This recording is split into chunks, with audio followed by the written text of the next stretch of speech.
మీరు ఇంజనీరింగ్ చేశారా? జాబ్స్ కోసం సెర్చ్ చేస్తున్నారా? 3600 మందికి పైగా స్టూడెంట్స్ కి జాబ్స్ వచ్చేలా చేసిన code Gyan 100 days software course లో జాయిన్ అవ్వండి. మీ కెరియర్ ని బిల్డ్ చేసుకోండి. నమస్కారం డాక్టర్ షియా చిరంతకృష్ణ స్వామి గారు.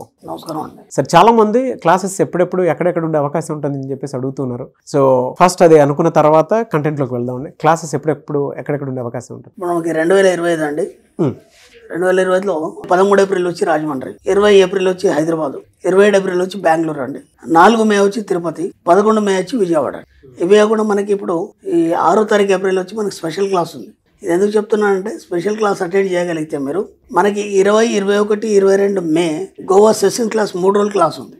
గోవా క్లాస్. ఈ స్పెషల్ క్లాస్ 6 ఏప్రిల్ కనుక మీరు అటెండ్ చేయగలిగితే మీరు సెషన్ క్లాస్కి అటెండ్ చేయడానికి మీరు అర్హులు అవుతారు. ఎందుకంటే లాస్ట్ టైం కూడా మనం గోవాలో ఎక్సలెంట్ క్లాస్ చెప్పుకున్నాం. ఆ సెషన్ క్లాస్ అనేది అద్భుతమైన క్లాస్. అది ఏంటంటే జీవితంలో మీరు పరిపూర్ణత్వాన్ని సాధించడానికి, ఒక ఉన్నత స్థాయి సాధించడానికి ఖచ్చితంగా మీకు అది దోహదపడుతుంది. మీకే కాదు, మీ తరతరాలకి. అలా మాట కూడా చెప్పాను నేను. దానికి తగ్గట్టుగానే క్లాస్ ఉంటుంది. క్లాస్కి వచ్చిన వాళ్ళు కూడా ఫుల్లీ సాటిస్ఫైడ్. కాబట్టి మళ్ళీ ఈ ఇయర్ మనం 20, 21, 22 మేలో గోవాలో సెషన్ క్లాస్ 3 రోజులు పెడుతున్నాం. వీలైనంత తొందరగా ఎన్రోల్ చేసుకునే ప్రయత్నం చేయండి. Best of luck. నమస్కారం డాక్టర్ షియా చిరంతకృష్ణ స్వామి గారు. నమస్కారం. సో ఈ వీడియోలో ఏం చెప్తున్నారు? మనకి సుప్త చేతనం ఎలా పనిచేస్తుంది, అసలు అది ఏమేం చేస్తుంది, ఎప్పటి నుంచి పనిచేస్తుంది, మనతో ఎలా ఉంటుంది, అది మనం దీని మీద ఎంత మాట్లాడుకున్నా ఇంకా సబ్జెక్ట్ ఎప్పటికీ ఉంటూనే ఉంటుంది. ఎందుకంటే అది ఎప్పుడు ఉంటుంది కాబట్టి. అది భూమి పుట్టినప్పటి నుంచి ఉంది, ప్రకృతి పుట్టినప్పటి నుంచి ఉంది. అది ఎప్పుడు పుట్టిందో మనకు తెలియదు. దాంతోపాటు ఇది కూడా ట్రావెల్ చేస్తుంది.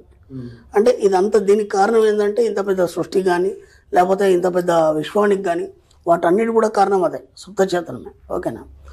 ఇది ఎలా ఉద్భవించింది, ఎక్కడ ఉంటుంది, ఎలా ఉంటుంది అనే దానికి మనం ఒక చిన్న ఎగ్జాంపుల్ చెప్తాను పురాణాల్లోంచి. నీ గత జన్మ నుంచి అనుభవాల్ని తీసుకుని ఈ జన్మలోకి వస్తుంది. అది అప్పటి నుంచి నీతోనే ఉంటుంది. దాన్ని మనం సబ్కాన్షియస్ మైండ్ అన్నాం, లేదా దివ్య దృష్టి అన్నాం, లేదంటే మనం పైనల్ గ్లాండ్ అన్నాం. ఉత్తర గర్భంలో శిశువు ఉంది. అశ్వత్థామ దాని మీద ప్రయోగం చేశాడు ఆయన. ఓకేనా? బ్రహ్మాస్త్రాన్ని ప్రయోగం చేశాడు. బ్రహ్మాస్త్రం అంటే చాలా భయంకరమైనది, అంటే ఒక అనుభవంతో సమానం. అప్పుడు ఉత్తర శ్రీకృష్ణుని వేడుకుంది, ఇది పరిస్థితి అని చెప్పేసి. శ్రీకృష్ణుడు ఇక్కడే ఉన్నాడు. ఒక అనంతమైన ఎనర్జీ ఆమె గర్భంలోకి ప్రవేశించేసి ఆ పిల్లాడికి ఈ యొక్క అస్త్రానికి మధ్యలో నిల్చుండేది. ఓకేనా? ఆ తర్వాత ఆ పిల్లాడికి ఏం కాలేదు, అంత బాగానే ఉంది. ఆ తర్వాత పిల్లాడు ప్రసవం జరిగిపోయింది. అతను పెద్ద అయిపోయినాడు. చాలా పెద్దగా అయిపోయిన తర్వాత ఆ సభలోకి తీసుకెళ్ళి అక్కడ కూర్చోబెట్టినప్పుడు ఆ పిల్లగాడు మొత్తం ఎతుకుతున్నాడు. ఇంతమంది జనాలు కనిపిస్తున్నారే, అప్పుడు ఎవరో వచ్చారు నా గర్భంలో, నేను లోపల ఉన్నప్పుడు నా ముందు వచ్చి కూర్చున్నాడు. ఆయన ఎక్కడున్నాడు, శ్రీకృష్ణుడు ఎక్కడున్నాడని ఎతుకుతున్నాడు ఆయన. అలా పరీక్షగా అంతటా పరీక్షించి చూస్తున్నాడు. ఎక్కడ కనిపిస్తాడా, ఎవరి లోపలన్నా కనిపిస్తాడా, ఎక్కడున్నాడని పరీక్షగా చూస్తున్నాడు. కాబట్టి అతని పేరు పరీక్షిత్తు మహారాజు అన్నాడు ఆయన.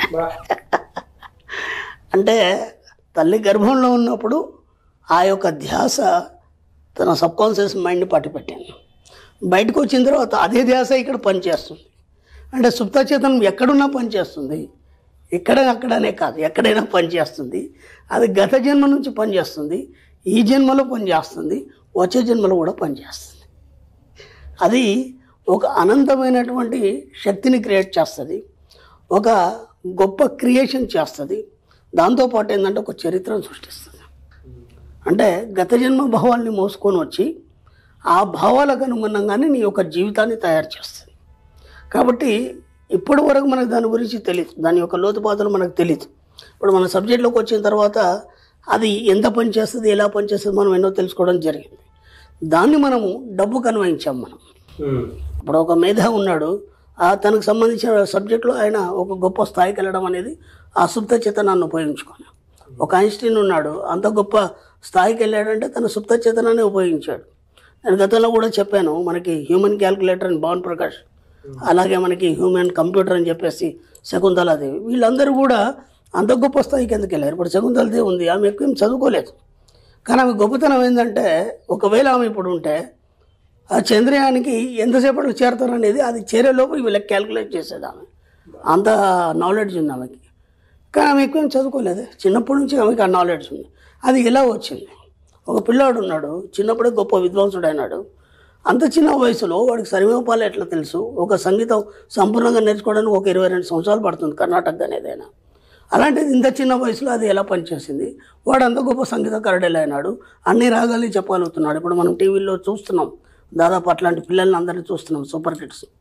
ఇవన్నీ ఎలా వస్తున్నాయి అంటే సుప్త చేతనం ఏదైనా చేస్తుంది, దీన్ని ఎక్కడికైనా తీసుకెళ్తుంది. ఇప్పుడు ఇవన్నీ చేసినప్పుడు దాన్ని మనం డబ్బు కన్వయించుకున్నప్పుడు మనం ధనవంతులం ఎలా కాలేము? ఖచ్చితంగా అవుతాం కదా, అవునా కదా? వీలైనంత బట్టుకి మీరేం చేస్తారంటే డబ్బు, సంపద, ఐశ్వర్యం ఏదైతుందో వాటిని నిరంతరం మీరు సుప్త చేతనానికి పట్టించండి. ఇప్పుడు ఏమవుతుందంటే మీరు ఇప్పుడు పట్టించడం వల్ల ఈ జన్మకు మీకు సరిపడా డబ్బు, సంపద, ఐశ్వర్యాన్ని పొందడంతో పాటు వచ్చే జన్మలో మీరు ఖచ్చితంగా ఒక ధనవంతుడి ఇంట్లో జన్మ తీసుకోవడం జరుగుతుంది. ఓకేనా? అంటే ఈ జన్మల ఆలోచనలు వచ్చే జన్మలో ఏ విధంగా పనిచేస్తాయి అనే దానికి మనము జంబుకేశ్వర లింగం అని ఉంది మనకి, అంటే జలలింగం అంటాం దాన్ని. సింపుల్గా ఏంటంటే ఆ జలలింగానికి అక్కడ నేరేడు వనం ఉంటుంది. ఆ నేరేడు వనంలో ఆ లింగానికి రోజు ఒక సాలెపురుగు వచ్చేసి గూడు కడుతుంది దానికి. ఓకే, గూడు కట్టిన తర్వాత ఆ నేరేడు వనంలో నేరేడు పళ్ళు తినడానికి ఏనుగులు వస్తాయి. ప్రతిరోజు వచ్చేసి అక్కడ ఒక కొలను ఉంటుంది. ఆ కొలంలో స్నానం చేసిన తర్వాత ఒక ఏనుగు ఏం చేస్తుంది అంటే ఆ నీళ్ళన్నీ తీసుకొని తొండంతోనే ఆ శివలింగం మీద పోసేస్తుంది, నీళ్ళు అభిషేకం చేస్తుంది. సాలెపురుగు కోపం వస్తుంది, నేను ఇంత చక్కగా గూడు కట్టాను కదా, ఇది రోజు నా గూడుని చెడిపేస్తుంది, కాబట్టి ఏనుగుని ఎలాగైనా చంపేయాలి డిసైడ్ అయిపోతుంది. సాలెపురుగుని ఏనుగుని ఎలా చంపగలుగుతుంది? కాబట్టి అది వచ్చి నీళ్లు పోసినప్పుడు ఈ సాలెపురుగు వెళ్ళి దాని కాళ్ళ దగ్గర ఉంటుంది. ఆ నీళ్లు పోయగానే దాని ముక్కులోకి చొరబడుతుంది సాలెపురుగు. చొరబడిన తర్వాత అన్నిటికంటే భయంకరమైన విషయం ఏంటంటే సాలెపురుగు. కాబట్టి ఆ తొండం అంతా కుట్టేస్తుంది దాన్ని. కుట్టేయగానే ఆ బాధ భరించలేక ఆ తొండం తీసి ఆ లింగం మీద కొట్టేసి ఏనుగు చనిపోతుంది, ఏనుగుతో పాటు సాలెపురుగు చనిపోతుంది. చనిపోయిన తర్వాత అంత సేవ చేశాడు కాబట్టి ఆ సాలెపురుగు వచ్చే జన్మలో తమిళనాడులో కుచ్చంగచోళుడు అనే రాజు జన్మ తీసుకుంటాడు. అంటే గత జన్మల జ్ఞాపకాలు ఇక్కడ ఎలా పనిచేస్తాయని నేను చెప్తాను. అతను ఏం చేశాడంటే ఒక 500 శివాలయాలు కట్టించాడు తమిళనాడు చుట్టూ. 500 శివాలయాలు. విచిత్రం ఏంటంటే ప్రతి శివాలయానికి గోడలు ఎలా కట్టించాడంటే చిన్నగా దారి పెట్టించాడు ఏనుగులు లోపలికి రాకుండా. అంటే గత జన్మలో ఏనుగుల మీద అతనికి పగ కదా, కాబట్టి అది అలాగే మైండ్లో ఉండి ఒక రాజు జన్మ తీసుకున్నా సరే ఆ సాలెపురుగు ఈ జన్మలో ఏం చేశాడంటే ఎక్కడ కూడా ఏనుగు దొరపట్టకుండా చాలా దగ్గరగా చిన్న చిన్న ద్వారాలు పెట్టించాడు టెంపుల్స్కి. నేను ఇప్పటికీ కనుక మీరు తమిళనాడు వెళ్తే అక్కడ ఏదైతే జలలింగం ఉందో అక్కడ వెళ్తే చూడొచ్చు. ఏనుగు బయట ఉంటుంది, లోపలికి వెళ్ళడానికి ఉండదు, చిన్న ద్వారం ఉంటుంది, దాంట్లోంచి ఏనుగు వెళ్ళేది కాబట్టి అక్కడే ఉంటుంది.